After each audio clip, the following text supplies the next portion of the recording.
حکومتی ریاستی اور اس طرح کی دہشت گردی کے الزامات، غداری کے الزامات، پاکستان تحریک انصاف کا نام لینا، دہشت گردی، غداری اور اس کے اوپر پولیس چھاپے، بہنوں بیٹیوں کی چادریں چھین کر، چادر چار دیواری دروازے توڑ کر بہنوں کے ان کے اوپر جو ہے ان کے ٹارچر کیا گیا، سروں میں ڈنڈے مارے گئے، اس طرح کی کتنی جو چیزیں ہیں وہ آپ کے سامنے لوگوں کی آج ایک جو اسی حوالے سے میں بتاؤں، جو لاہور کا حلقہ جس میں علیم خان صاحب جو کہ کامیاب ہوئے، لیکن وہ فارم 47 کے تحت کامیاب ہوئے، ان کے مخالف جو کینڈیڈیٹ تھے علی جاز بوٹر، وہ کہتے ہیں کہ آرز کو دھمکیاں لگائیں گی کہ تیری بیوی کے ساتھ ہم بہت برا سلوک کریں گے۔ سمجھ کے میں لفظ نہیں بول سکتا، میرے ایتھیکلی میں نہیں بول سکتا، کہ انہوں نے کہا ہے کہ الزام لگایا ہے طاقتور لوگوں کے اوپر کہ آرز کے اوپر اتنی زیادہ جو ہے وہ پریشر دیا گیا، آرز کو زد و کوب کرنے کی کوشش کی گئی اور اسے دھمکایا گیا کہ اگر آپ نے ہماری بات نہ مانی تو آپ کی بیوی کے ساتھ وہ ہوگا جو میں کہنا ہی نہیں چاہتا، بلکہ آپ سمجھ چکے ہیں۔ یہ سب کچھ دیکھ لیا۔ اب اس سب کچھ کے بعد آپ کیا دیکھنا چاہتے ہیں؟ کیا مرنا چاہتے ہیں کسی کو جان سے؟ کیا اب اس نظریے کو آپ نے دفن کر دیا تھا؟ پاکستان تحریک انصاف تو ڈسمنٹل ہو گئی تھی، وہ تو ختم ہو گئی تھی۔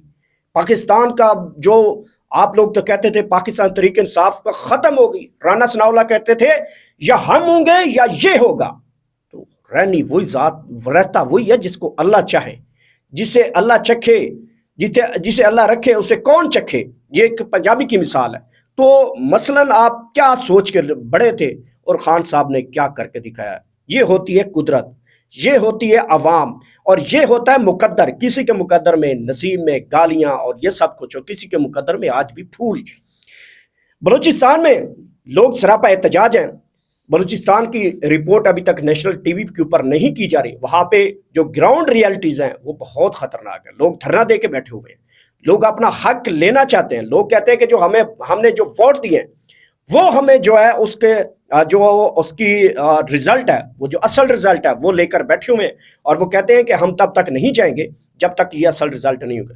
بلوچستان کی اگر بات کی جائے تو بلوچستان میں اس سے پہلے بھی بہت زیادہ مسائل ہیں، جس میں ان کے وہاں کے لسانی مسائل ہو سکتے ہیں، وہاں کے مسنگ پرسنز کے مسائل ہو سکتے ہیں، باقی جو ان کے حقوق کی بات کی جاتی ہے تو وہ پہلے بہت مسائل ہیں۔ تو اس الیکشن کے بعد وہاں پہ حالات بہت زیادہ خراب ہیں، سیکیورٹی کے حالات بہت خراب ہیں، اور اوپر سے بلتی کے اوپر آپ نے پھر تیل چھڑک دیا ہے۔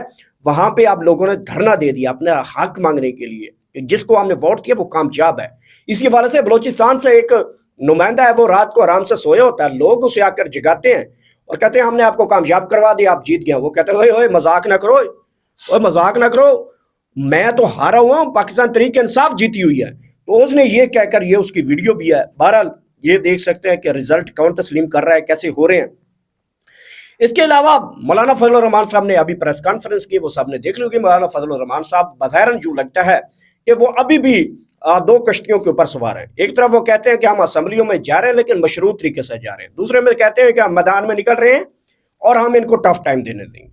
دونوں صورتیں مولانا فضل الرحمان صاحب وہ وکٹ کے دونوں سائڈ پہ کھیلنے کی کوشش کر رہے ہیں، حالانکہ ان کے پاس عوامی مینڈیٹ 0 ہے، اور 0 کا مطلب یہ ہے کہ 2-3 سیٹیں ہوں گی، اور مولانا فضل الرحمان اس کے ساتھ وہ اسمبلیوں میں جانا پسند کریں گے۔ کیا اب جب وزیر اعظم کا ووٹ ہوگا تو مولانا فضل الرحمان صاحب کیا شہباز شریف کو ووٹ دیں گے؟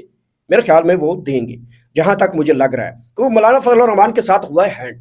ہمیشہ مولانا فضل الرحمان کے کراؤڈ کو پی ڈی ایم پچھلی حکومتوں میں یوز کرتی رہی، وہ عدالتوں کے اوپر دھاوا ہو، وہ اسلام آباد میں جو ایک جلسہ کیا گیا، چاہے وہ اسلام آباد کے ریڈ زون میں دیواریں پھیلان کر اندر داخل ہونے کی کوشش، مسلم لیگ نون کے میکسیمم ہی ہوں گے، 60-70 کارکن ہوگا، لیکن سب سے زیادہ جو تھے وہ مولانا فضل الرحمان صاحب نے۔ اگر انہوں نے یہ بھی، میں مولانا صاحب کو ایک مشورہ دینا چاہتا ہوں، ابھی بھی ٹائم ہے، مولانا صاحب آپ حکومتی بینچوں کی بجائے، اپوزیشن بینچوں کی بجائے آج اگر روڈوں پر نکل آتے ہیں تو آپ جیسا ہیرو کوئی نہیں ہوگا، کیونکہ اس وقت عوام اپنا حق دیکھ رہی ہے کہ ہمیں حق کے حکمرانی کون لے کے دے گا، ہمارا جمہوری حق کون لے کے دے گا، تو آپ کامیاب ہو سکتے ہیں۔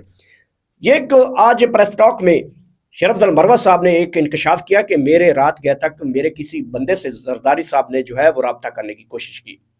یہ خبر پہلے دن بھی آئی تھی جب 8 فروری کے رات 10 بجے تھے تو رزلٹ روک دیے گئے تھے، اور اس دوران ایک خبر گردش کرتی ہوئی آئی تھی اسلام آباد میں زرداری صاحب کا ہیلی کاپٹر پہنچ گیا اور اس کے بعد ہمیں بتایا گیا کہ کچھ خبریں ایسی گردش کی گئیں کہ اڈیالہ جیل کے باہر سیکیورٹی کی صورتحال سخت کر دی، بڑی کڑی سیکیورٹی کی صورتحال کر دی. بعد میں خبریں گئی، انکشاف کیا کہ کوئی بھاری اہم شخصیت جو ہے وہ عمران خان صاحب سے ملاقات کرنے جا رہی ہے. بہرحال صبح سے جو رزلٹ پھر چینج ہو گیا، اس کے بعد میرے خیال میں اگر کوئی کوشش کی بھی یہ ہوگی جس کی عمران خان صاحب نے تردید کر دی ہے. تو زرداری صاحب کی جب دال نہیں گلی تو انہوں نے پھر مسلم لیگ نون کی طرف سوچا ہے. اس وقت جو بلاول بھٹو صاحب ہیں وہ بہت غصے میں ہیں. وہ کہتے ہیں میری جو پالیسی ہے، جو آنے والا میرا الیکشن ہے وہ بالکل بڑھنے جا رہا ہے. وہ کہتے ہیں کہ میرے والد صاحب کا جو بیانیہ آ جاتا ہے کہ ہم نے نون لیگ کے ساتھ بیٹھنا، تو اس کا مطلب ہے کہ ہمارا بھی وہی انجام ہوگا جو مسلم لیگ نون کا ہوگا. تو یہ تازہ ترین صورتحال ہے شہر اقتدار کی اور پاکستان کے اندر موجودہ سیاسی نظام کی. امید ہے آپ کو میری ویڈیو یہ اچھی لگی ہوگی. اگلی ویڈیو میں دوبارہ ملاقات ہوگی. آخر میں اللہ پاک آپ سب کو اتنی زیادہ خوشیاں دے کہ آگے وہ خوشیاں تقسیم کر سکے. پاکستان زندہ باد.